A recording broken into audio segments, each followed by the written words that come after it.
آپ کو سنا رہی ہوں شکاریات سیریز میں ایک اور زبردست کہانی جس کا عنوان ہے جا بڑیا کا خونخوار شیر، اور اس کے مصنف ہیں ایس خواجہ حسن۔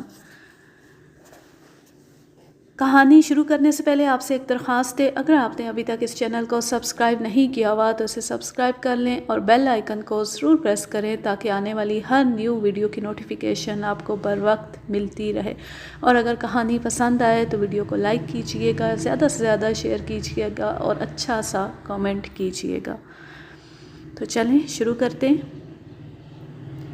ابھی رات کے سائے پوری طرح فضاؤں پر مسلط بھی نہ ہونے پائے تھے اور ہم لوگ گاؤں کے چودھری کی چوپال پر جمنے والی ناچ کی محفل میں جانے کا پروگرام بنا رہے تھے کہ اچانک گاؤں کا چوکیدار کالو گھبرایا ہوا پہنچا اور ہمیں بتایا کہ گاؤں کے کنارے شیر نے ہمارے میزبان کی عمدہ پلی ہوئی چتلی گائے کو مار ڈالا ہے۔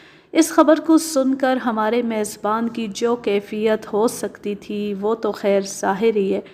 ہم لوگ بھی یہ محسوس کیے بغیر نہ رہ سکے کہ جیسے ہم خود بھی اپنے میزبان کے اس نقصان عظیم میں برابر کے شریک ہیں، کیونکہ ایک زمیندار کے لیے ایک اچھا جانور ہی اس کی سب سے بڑی دولت ہوتی ہے۔ یہ واقعہ سن 56 کے موسم گرما کی ایک سہانی رات کا ہے، جبکہ پاکستان میں 7 سال کی طویل مدت گزارنے کے بعد میں اپنے پرانے وطن 3 مہینے کے لیے عارضی قیام کے لیے پہنچا۔ دستور کے مطابق میرے اچانک پہنچنے کی اطلاع پاتے ہی جملہ احباب موجود ہوئے اور ایک مرتبہ پھر وہی ماضی کی رنگینیاں جاگ اٹھیں۔ دعوتوں کا سلسلہ ختم ہوتی سیر و شکار کے پروگرام ترتیب دیے جانے لگے۔ اتنے طویل عرصے کے بعد قدرت نے ایک بار پھر مجھے اپنی بہترین اور پیاری رفیقہ 405 ایکسپریس رائفل کے جوہر آزمانے کا موقع عطا فرمایا تھا۔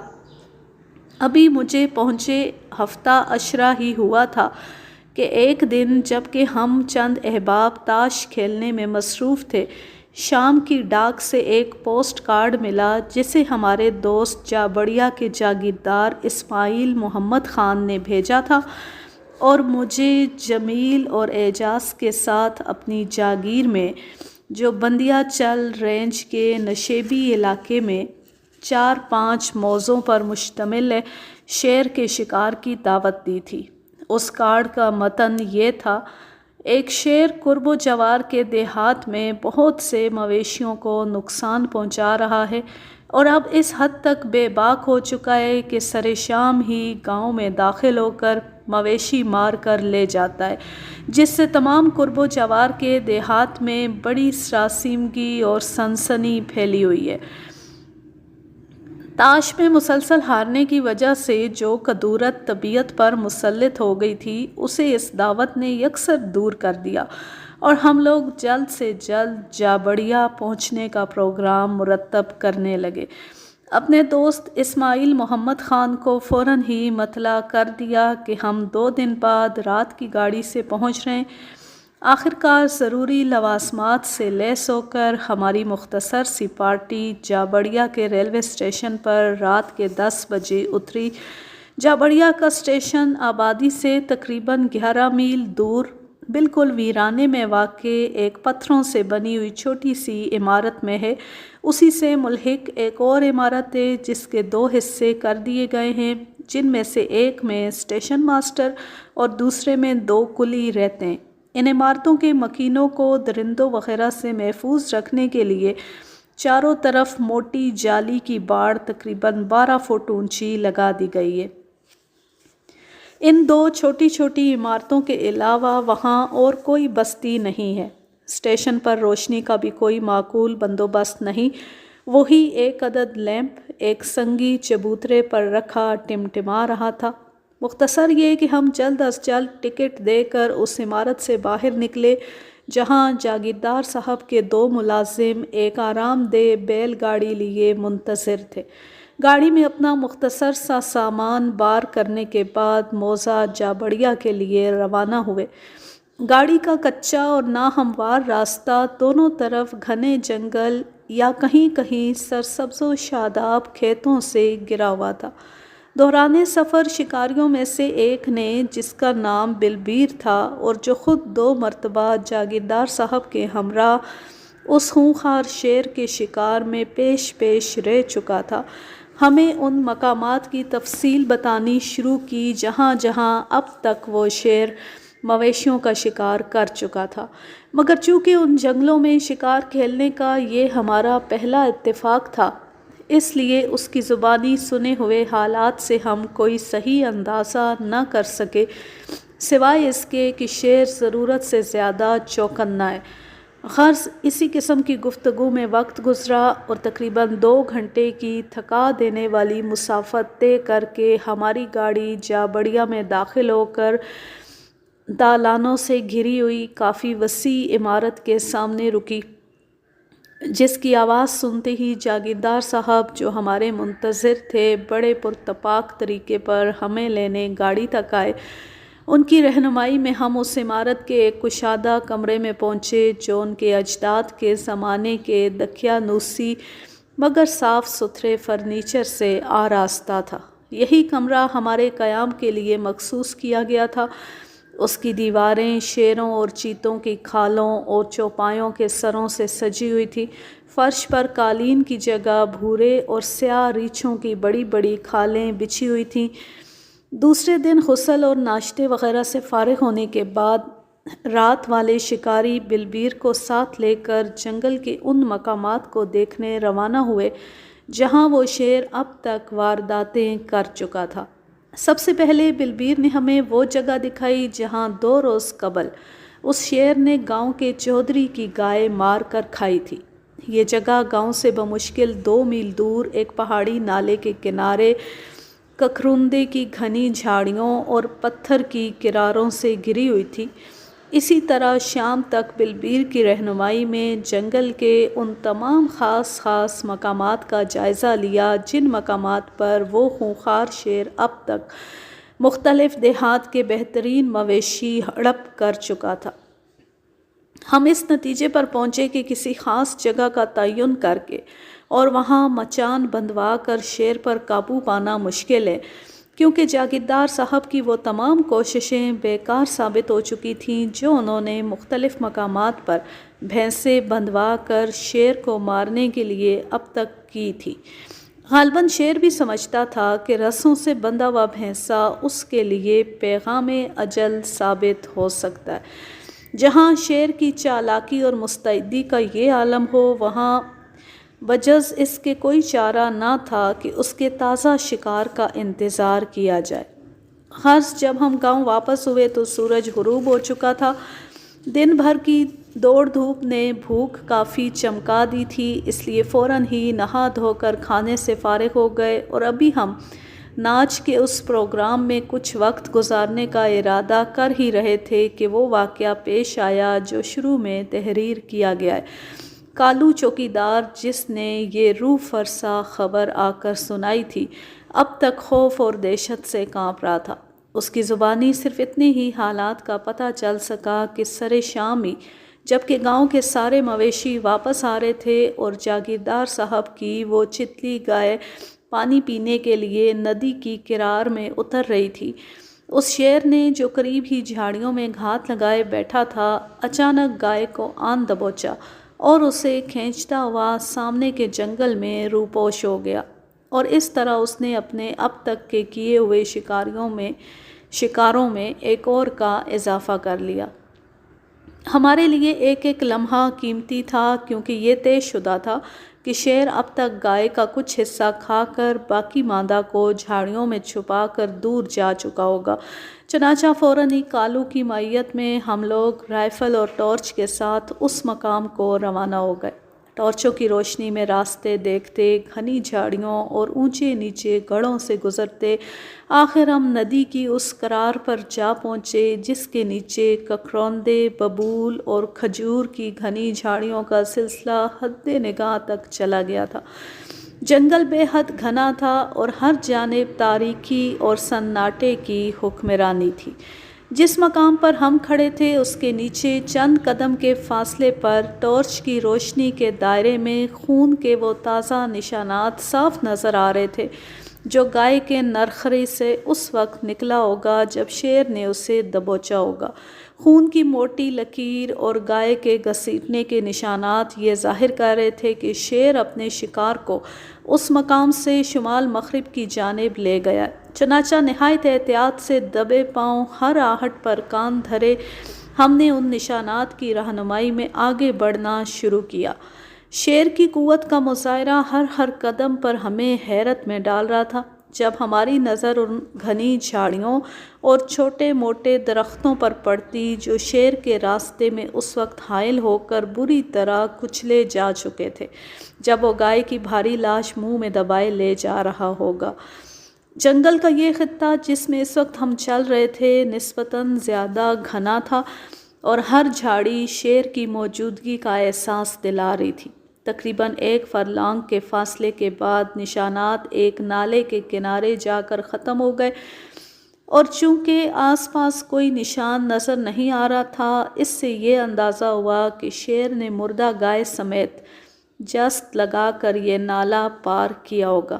چنانچہ جب ہم بدقت تمام نالے کو پار کر کے دوسرے کنارے پر پہنچے تو وہاں پر موجود نشانات سے یہ ظاہر ہو رہا تھا کہ شیر اس مقام پر دم لینے کے لیے کچھ دیر رکا ہوگا۔ گائے کو بھی اس نے زمین پر رکھ دیا ہوگا کیونکہ ایک جگہ پر بہت سا گاڑھا خون پڑا ہوا تھا جو غالباً شیر کی گرفت ڈھیلی ہونے پر ایک دم گائے کی گردن سے ابل پڑا ہوگا۔ اس کے بعد نشانات ایک دم دائیں جانب اسی نالے کے کنارے کنارے جا رہے تھے جس کے پیچھے چلتے ہوئے ہم مزید 2 فرلانگ آگے بڑھے۔ اب ہم ایسے حصے میں پہنچ چکے تھے جو قداور اور گنجان درختوں سے گھرا ہوا تھا۔ اس مقام کی ہیئت یہ بتا رہی تھی کہ یہاں دن کو بھی اندھیرا رہتا ہوگا۔ بہرحال کچھ اور آگے بڑھ کر 2 گھنی جھاڑیوں کے درمیان ہم نے گائے کو پڑا پایا جسے حسب دستور شیر نے پتوں اور گھاس پھوس سے ڈھکنے کی کوشش کی تھی۔ قریب پہنچنے پر پتہ چلا کہ شیر گائے کا اگلا اور کچھ پچھلا حصہ کھا کر گیا ہے۔ رات کے وقت محض ٹارچوں کی روشنی میں اس خطرناک جنگلی خطے میں پاؤں کے نشانات کے ذریعے شیر کا تعاقب کرنا خودکشی کے مترادف ہو سکتا تھا، اس لیے طے پایا کہ قریب کے 2 درختوں پر 2 آدمی بیٹھ کر شیر کی واپسی کا انتظار کریں۔ چنانچہ گائے کے مقام سے تقریباً 10 گز دور شمال میں ایک مضبوط سے سرس کے درخت پر میں اپنی رائفل اور ٹارچ لے کر چڑھ گیا جبکہ جاگیردار صاحب میری مخالف سمت نالے کے کنارے کھڑے ہوئے دوسرے درخت پر جا بیٹھے۔ باقی 3 آدمیوں کو گاؤں واپس کر دیا گیا۔ ان تمام کارروائیوں میں رات کے 11 بج گئے۔ جنگل میں ہر طرف ایک بھیانک سناٹا طاری تھا جس کو توڑتی ہوئی کبھی کبھی کسی گیدڑ یا جنگلی پرندے کی آواز آتی تھی یا ہوا کے تیز جھونکے جو کبھی کبھی کھانکڑ اور ببول کے خشک پتوں میں سے گزرتے تو عجیب طرح کا شور پیدا کرتے تھے۔ تھوڑی دیر کے بعد جب میری آنکھیں اندھیرے میں دیکھنے کی عادی ہو گئیں تو میں نے اپنے سامنے گائے کو ایک بڑے سے دھبے کی شکل میں پڑے دیکھا۔ اس کی دوسری جانب کچھ فاصلے پر وہ درخت تھا جس پر جاگیردار صاحب براجمان تھے۔ ہماری موجودہ مورچہ بندی کی پوزیشن قابل اعتماد تھی اور کم از کم مجھے یقین تھا کہ شیر اگر گائے تک پہنچا تو وہ ہماری رائفلوں کی زد سے بچ کر نہ جا پائے گا۔ مجھے بیٹھے ہوئے غالباً 1 گھنٹہ گزرا ہوگا کہ دفعتاً میں نے اپنی دائیں جانب والی جھاڑیوں میں کچھ اس طرح کی آہٹ محسوس کی جیسے کوئی دبے پاؤں پوری احتیاط سے بڑھتا چلا آ رہا ہے، لیکن گرد و پیش میں شدید تاریکی کے سبب میں اس کی جھلک دیکھنے سے قاصر رہا۔ بخوبی اندازہ ہو رہا تھا کہ میرا شکار اپنے کیے ہوئے شکار کی جانب دبے قدموں بڑھتا چلا آ رہا ہے۔ اگرچہ طاقتور ٹارچ میری رائفل کی نال پر فٹ تھی مگر اس غیر یقینی کیفیت میں اسے روشن کرنے سے شیر کے بھڑک کر دائیں طرف چلے جانے کا خطرہ تھا۔ بہرحال محض اندازے سے اس آہٹ کی جانب میں رائفل کا رخ موڑ چکا تھا۔ سیف اترا ہوا تھا اور میری رائفل شعلہ اگلنے کو بالکل تیار تھی، لیکن چند لمحے بعد آہٹ سے ظاہر ہوا کہ وہ جس طرف سے آیا تھا اسی جانب لوٹ گیا۔ اس کی واپسی کی دو ہی وجہ ہو سکتی تھی، یا تو شیر کو درخت پر میری موجودگی کا علم ہو چکا تھا، جو بظاہر ناممکن تھا، یا وہ اپنا اطمینان کرنے کے بعد اپنے شکار پر کسی دوسری جانب سے آنے کا ارادہ کر رہا ہے۔ میرا دوسرا اندازہ درست نکلا، کیونکہ میں نے یہ محسوس کیا کہ اب بجائے دائیں جانب کی جھاڑیوں کے وہ میرے بالکل سامنے والی جھاڑیوں میں پہنچ چکا ہے، یعنی اب پوزیشن کچھ ایسی تھی کہ گائے کی لاش میرے اور شیر کے درمیان پڑی تھی، اور یہ صورت نسبتاً پہلی والی صورت سے بہتر تھی اور میرے لیے سود مند ثابت ہو سکتی تھی۔ اس وقت جوش اور مسرت کی ملی جلی کیفیت مجھ پر طاری تھی اور میں گولی چلانے کو بالکل تیار تھا۔ اسی کیفیت میں 5 منٹ گزرے، پھر 10 منٹ، اور اسی طرح غالباً نصف گھنٹہ گزر گیا، لیکن شیر ان جھاڑیوں سے باہر نہ نکلا جن میں اس کی موجودگی کا مجھے یقین تھا۔ اور اس وقت تو میری حیرت کا اندازہ نہیں کیا جا سکتا تھا جب اچانک میں نے اپنے درخت کے عین نیچے ایک بہت بڑا سایہ دیکھا، جو گردن جھکائے اپنی لمبی دم کو دائیں بائیں حرکت دیتا بڑی احتیاط سے مردہ گائے کی جانب بڑھ رہا تھا، بالکل ایک بلی کی طرح جو چوہے پر کامیاب جھپٹا مارنے کے لیے دبکتی ہوئی بڑھتی ہے۔ یہ وقت اس قسم کے فیصلوں کا نہیں تھا کہ اسے اطمینان سے گائے کو کھانے کا موقع دے کر پھر گولی چلائی جاتی، کیونکہ اس قسم کے خونخوار شیر ضرورت سے زیادہ چوکنے ہوتے ہیں۔ ویسے بھی شیر میرے بالکل نیچے مجھ سے چند ہاتھ کے فاصلے پر تھا، اور ذرا سی بے احتیاطی مجھے موت کے منہ میں دھکیل سکتی تھی، اس لیے کہ شیر نہ صرف بھوکا تھا بلکہ اپنے شکار کو اپنے سامنے دیکھ کر پورے جوش اور غضب میں بھرا ہوا تھا۔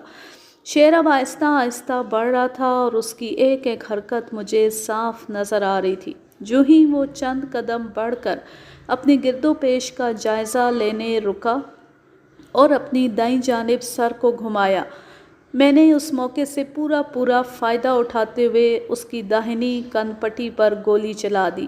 ایک بھیانک چیخ اس کے حلق سے نکلی اور وہ جست مار کر اپنے سامنے کی جھاڑیوں میں جا گرا۔ چند لمحوں تک جھاڑیوں پر اس کے تکلیف سے لوٹنے کی آواز آتی رہی اور پھر سناٹا چھا گیا۔ رائفل کو دوبارہ لوڈ کرنے کے بعد جب میں نے ٹارچ روشن کی تو اس مقام پر خون کے بہت بڑے نشانات موجود تھے جہاں گولی لگتے وقت شیر موجود تھا۔ گاڑھے خون کے ان بڑے دھبوں سے یہ بات واضح تھی کہ گولی کاری لگی ہے۔ سامنے کی جھاڑیوں میں جہاں شیر گولی کھا کر کودا تھا، ٹارچ کی روشنی میں اسے دیکھنا محال تھا، کیونکہ وہ جوش میں ان جھاڑیوں کو پھلانگ چکا تھا، اور اگر وہیں تھا تو ان جھاڑیوں کی آڑ میں پڑا ہوگا۔ درخت سے اتر کر اسے ڈھونڈنا بھی خلاف مصلحت تھا۔ اسی وقت جاگیردار صاحب نے آواز دے کر مجھ سے دریافت کیا کہ کیا بنا، اور جب میں نے انہیں بتایا کہ بظاہر گولی کاری معلوم ہوتی ہے، لیکن یہ نہیں کہا جا سکتا کہ شیر اس وقت کتنے فاصلے پر اور کس عالم میں ہے، اس کے چند منٹ بعد جاگیردار صاحب اپنے درخت سے کود پڑے اور میرے پاس پہنچے۔ میں بھی بمشکل اترا، کیونکہ ایک ہی حالت میں اتنی دیر تک بیٹھے رہنے کی وجہ سے میری دونوں ٹانگیں سن ہو گئی تھیں۔